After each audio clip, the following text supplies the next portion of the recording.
Since I don't have a family, my parents decided my brother should just take my house. Ever since I was a kid, I learned that love doesn't always get divided equally. It wasn't about loud fights or sudden explosions. It crept into my life quietly, like the cold mist slipping through a thin jacket on a winter morning in Colorado Springs, chilling me before I even realized it. I can't pinpoint a single moment when the unfairness became obvious. It was a slow erosion, wearing me down until I stopped believing I deserved to be loved like everyone else. Tyler, my younger brother, was always the center of the universe. His birthday? A grand affair. Balloons everywhere, a massive tiered cake, over 30 kids and their parents crowding the house.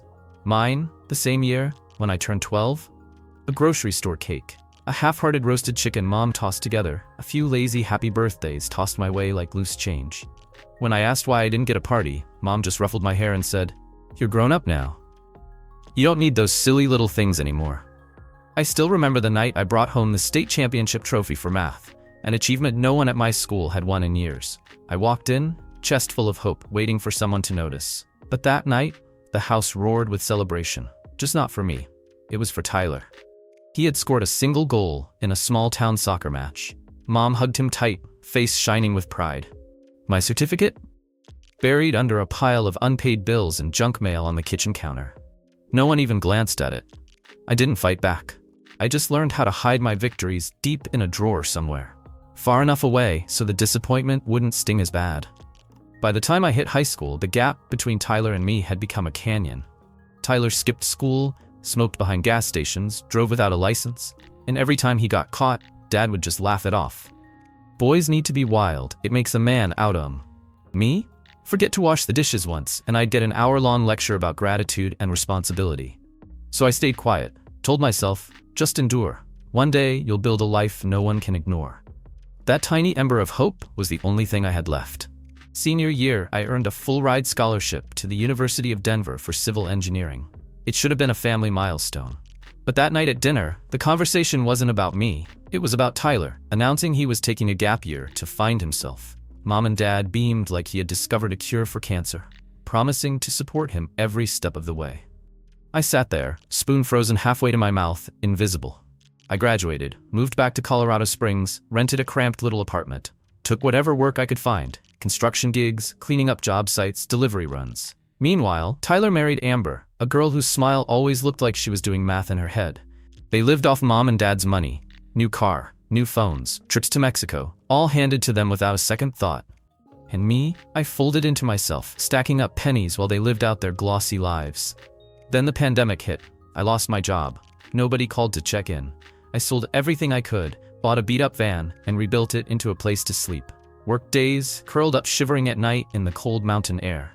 No fancy dinners, no new clothes, no luxuries. Just one dream clutched tight against my chest, owning a small home, something that no one could diminish, something that would finally be mine. Mom would call sometimes, bragging about Tyler and Amber, the new house, the new car, the new baby. I'd listen, laugh hollowly, close my flip phone and tell myself I was fine, that nobody owed me anything. But deep down, I knew I was still carrying that fire.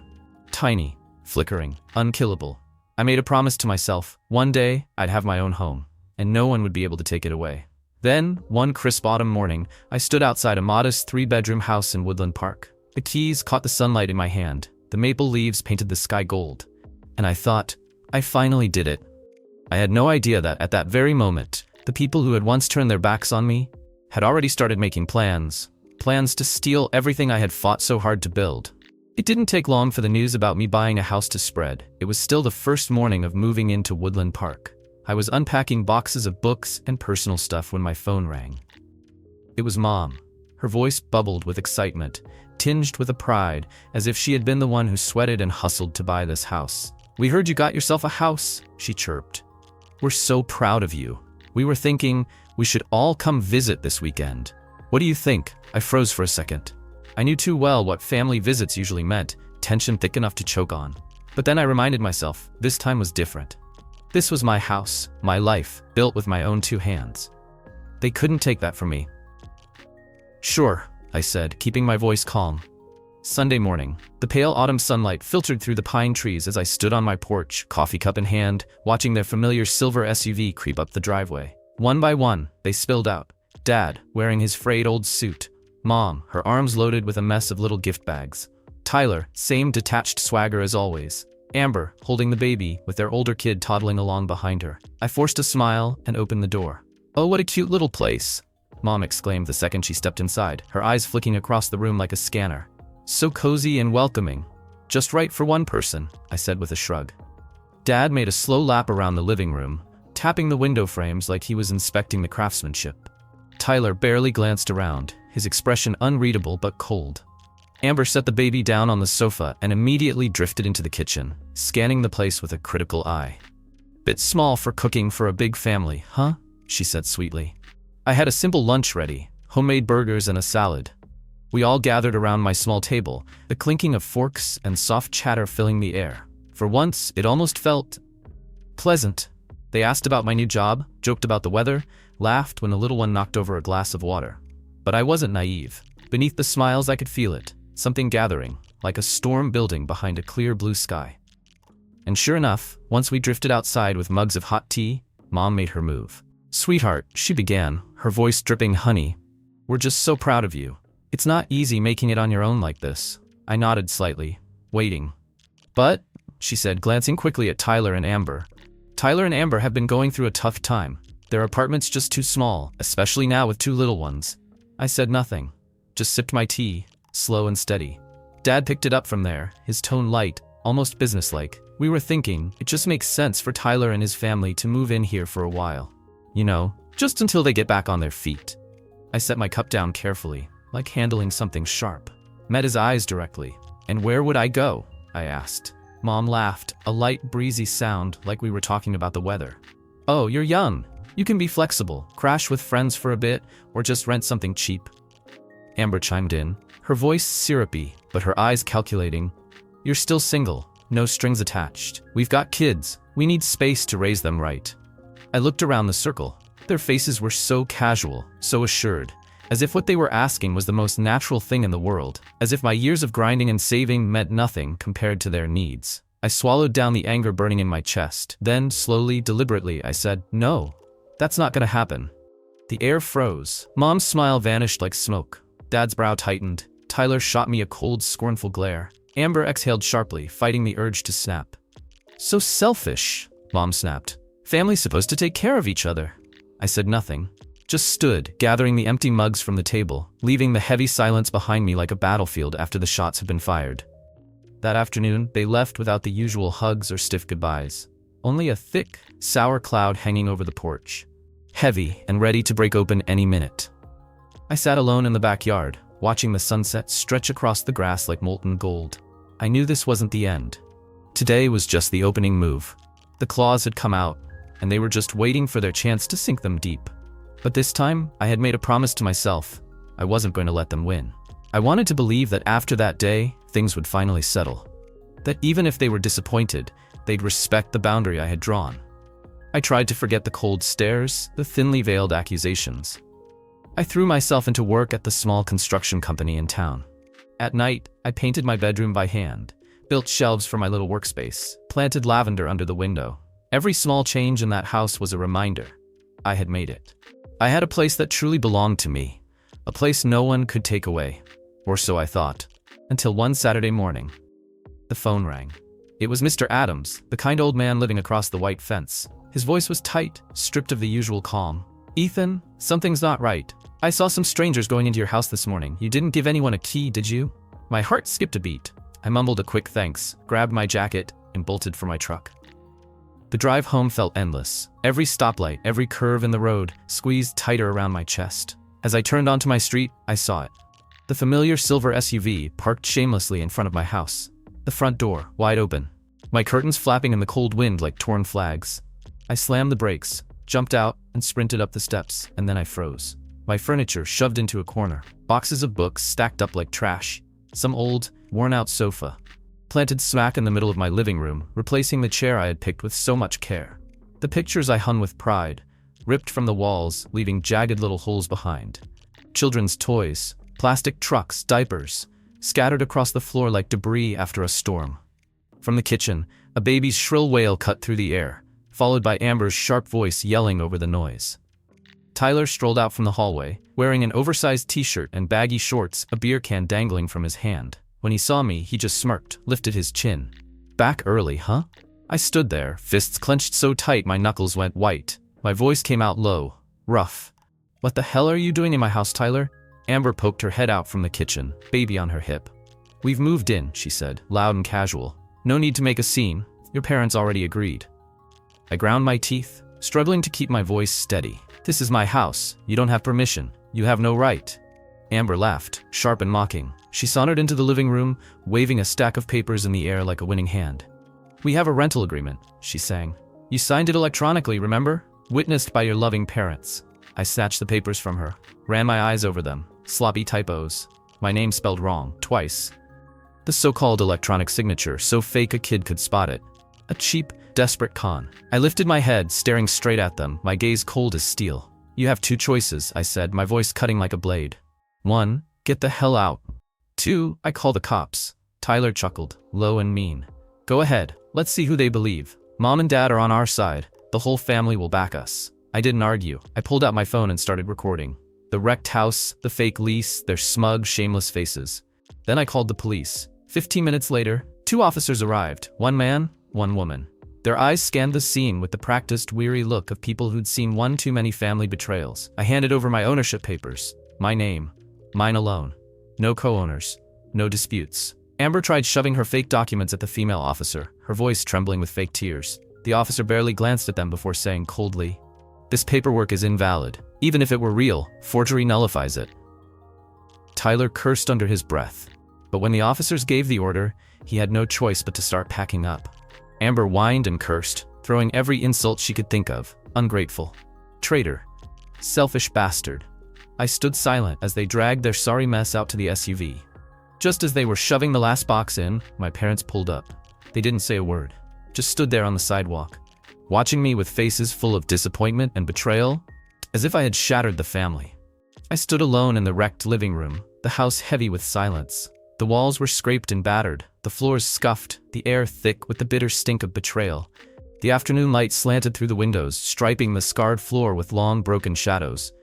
I knew I had won the battle, but I also knew something precious had shattered. Not just my trust in them, but in that old, stubborn belief that blood ties were sacred, unbreakable. Now I understood. Some bonds need to be severed if you want to survive. And this time, I wouldn't feel guilty about it. After the day I took my house back, I knew this wasn't over. Kicking Tyler, Amber, and my parents' shameless expectations out the door didn't mean they were going to give up so easily. I knew them too well. All these years in their eyes, I wasn't a son. I was an asset, something to be used, exploited. Getting blocked once wouldn't deter them. It would only make me a bigger target. The next morning, I sat alone in the living room, surrounded by the messy pile on the coffee table, the fake rental agreement, the police report, the photos I took of my wrecked house. No coffee today, just a pot of ginger tea, the only thing that could cut through the fog in my head. I realized it was time to stop playing defense. No more waiting for them to strike. I had to hit first. Seal every crack they could crawl through. Slam every door shut. This time by law. By noon, I had an appointment booked with Neil Carmichael, a civil and real estate attorney down in Colorado Springs. The man was in his 50s, with weathered skin and razor-sharp eyes, the kind of man you trust the minute you shake his hand. No showmanship, no empty promises, just steady, immovable certainty. I sat across from him, laid everything out. No embellishments, no dramatics, just the raw, ugly truth. When I slid the fake lease across the table, Neil studied it closely, then looked up and nodded. Slow and sure. "We've got everything we need," he said, voice like granite. "Unlawful entry, forged documents, intentional fraud. If you want, we can sue for property damage and emotional distress." I stared out the window. The sky was gray, the bare tree branches swaying in the cold wind. Part of me hesitated. The old part, the part that still believed you don't drag family into courtrooms. But another part, the part they had crushed over and over again, whispered, "Enough. Enough." I turned back to Neil, my voice steady. "Let's move forward." Neil nodded, already pulling together the plan. First, we'd send a cease and desist letter to Tyler, to Amber, and to my parents. Sharp as a scalpel, cold as ice, no loopholes, no wiggle room. At the same time, we'd prepare the paperwork to file for a temporary restraining order, just in case they tried anything reckless. The letters went out that same week. Each envelope carried the same cold message. I had the evidence. If they pushed again, I wouldn't hesitate to take them to court. And this time, the law would be standing with me. The reaction came faster than I expected. 3 days later, my phone exploded. Messages from Amber, relentless and furious. Missed calls from Tyler, leading behind angry, snarling voicemails. Emails from Mom, long, rambling, drenched in guilt. A flood of emotions, begging, blaming, threatening. Amber raged that I was betraying blood, choosing possessions over family. Tyler howled that I would regret this for the rest of my life. Mom sent an email, tears stained through the screen. You're going against the natural order, Ethan. Blood cannot be severed. I read it all, then quietly archived it. No replies, no justifications, no more carrying emotional debts that were never mine to begin with. When the court approved the restraining order, I finally exhaled, a long, heavy breath like dropping a boulder I'd been carrying for years. I understood now. I can't control what other people do, but I can control what I allow into my life. And this time, the boundaries I set, fortified by law, were walls they couldn't tear down. Word of my legal actions spread through the family fast. At first, I feared being isolated, becoming the pariah. But what happened instead surprised me. One afternoon, my phone rang. It was Aunt Ruth, Mom's younger sister, silent for years. Her voice trembled. I'm proud of you, Ethan. I saw it all, long ago. I just didn't have the courage to speak up. But you did what we should have done a long time ago. For the first time in months, I smiled. A real smile. Not bitter, not forced. A smile born from freedom. That weekend, I got a card in the mail. An invitation to a small Christmas gathering at Aunt Ruth's house. No parents, no Tyler, no Amber. Just the people who chose to stay out of love, not obligation. They wanted me there. Not because they had to, but because they truly wanted me to be part of their family. That night, I sat on my porch, a cup of ginger tea warming my hands, watching the first snowflakes fall in slow, silent dances. In the freezing air, it finally hit me. I had won. Not against them, against myself. Against fear. Against the instinct to fold. Against the lie that I had to sacrifice myself to keep toxic ties alive. For the first time in my life, I told myself, I deserve this. I deserve a home. I deserve peace. I deserve to choose my own family. Winter passed quietly in Woodland Park, covering old wounds the same way snow blanketed the winding roads between the pine trees.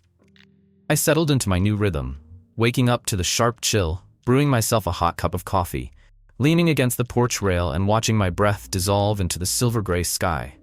Some mornings, the town disappeared into a thick fog, so silent I could hear the snowflakes tapping gently against the roof. But that silence, it wasn't loneliness anymore. It was peace. The kind of peace you spend years, tears, and heartbreak chasing down. My little house slowly became a real home. I tended to every small detail, fixing the worn-out steps, painting the window frames a soft blue, planting lavender and wild daisies in the backyard. No need for anyone's approval. No need for anyone's applause. It was enough, just walking through the door at the end of the day and knowing, this was mine. At the construction company, they started calling me the quiet guy. Not because I was cold, but because I let my actions speak louder than any words. When I promised something, it got done, even if the blizzards rolled in. Little by little, they trusted me. I wasn't the invisible shadow trailing through my childhood home anymore. On weekends, I allowed myself small luxuries I never thought to chase before. I signed up for a pottery class in the next town over. Saturday nights spent by the kiln, feeling the raw clay spin between my hands, feeling creation, life, flow through my fingertips. I planted more flowers around the yard, even though winter withered most of them, because deep down, I believed, no matter how bitter the cold, spring would come. You just had to be patient. Sunday mornings, I'd drive to a weathered little cafe tucked between two old brick buildings in the next town. Maggie, the silver-haired owner with star-bright eyes, would always greet me with a smile and a steaming espresso. No words needed.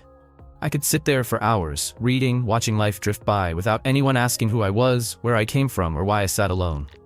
Then one March day, as the last of the ice melted from the eaves, I got a letter. Not a text, not an email. A handwritten letter, delicate and warm as a spring breeze. It was from Lacey, a distant cousin I barely knew. She invited me to her wedding, a small ceremony out in the meadows near Woodland Park. She wrote, I know what happened. I'm not picking sides. I'm standing with anyone brave enough to live true to their own heart. If you want to come, I'd love to see you there. Not because we're blood, but because I want you there, truly. I sat by the window for a long time, fingertips brushing the soft paper. Outside, the first tender shoots of spring were breaking through the wet earth. Something warm began to rise inside me, slow and steady, like a kiln slowly blooming with fire. I said yes, On the day of the wedding, I wore a light gray suit, a sky blue tie, the color of early summer skies. I drove down winding hills still streaked with the last stubborn patches of snow. When I arrived, I nearly stopped breathing at the simple beauty of it. An open meadow, rough-hewn wooden chairs in 2 neat rows, white ribbons fluttering in the breeze, the scent of wildflowers swirling in the air. Lacey spotted me from across the field and ran to pull me into a hug. No polite smiles, no sideways glances, just real warmth. The ceremony was simple and full of laughter. I sat among strangers, listening to their dreams, their plans, stories free from judgment, free from the sharp-eyed scrutiny I grew up around. I laughed more than I thought I still could. When night fell, fairy lights strung across the meadow turned the field into a sky full of stars fallen to earth. I drifted away from the crowd, walking to an old oak tree standing alone under the night sky. Looking up at the endless scatter of stars, I whispered to myself, I made it out. I chose freedom. I crossed through the dark, on my own 2 feet. No longer the boy cowering in the corners of old living rooms. No longer the man second-guessing if he was worthy of love. I was Ethan. Just Ethan. And I had learned the most important truth. Family isn't where you're born. Family is where you're free to be yourself, without needing permission. Weeks later, on a soft rainy afternoon, I returned to my little house in Woodland Park. I hung my jacket by the door, brewed a pot of tea, and sat by the wide front window. Outside, tiny green shoots pierced the damp earth, stubborn and certain under the soft spring rain. I pulled out an old notebook, one I had bought long ago but never dared to write in. The first page was still blank. I picked up a pen, and in firm, steady handwriting, I wrote, Today I no longer need anyone's permission to live my life. Today I no longer have to sacrifice myself to keep anyone from leaving. Today I choose myself. Outside, the rain kept falling, patient and gentle, washing the old wounds clean. And inside that little house, a man named Ethan sat quietly, at peace, knowing that whatever storms might come, he had already laid down something unshakable, built from grit, built from patience, built from the unbreakable truth that freedom, real freedom, never needs permission. And for that alone, he had already won.